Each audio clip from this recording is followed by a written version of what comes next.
They heard that knock on the door, that we as journalists and as activists, as leaders on the front line dread.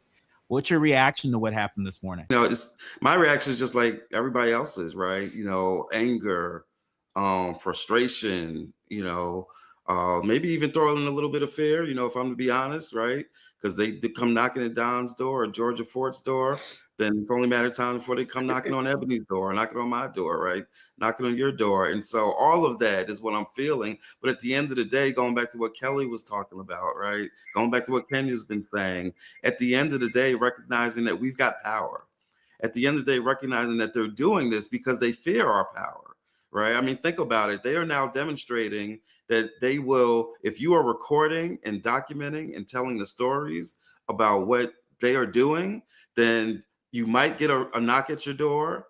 You might get shot, right? You might get something else done to you. They don't want the Right. stories told because at the end of the day, they know, one, that their story is an unpopular story, and that two, there's more of us than them.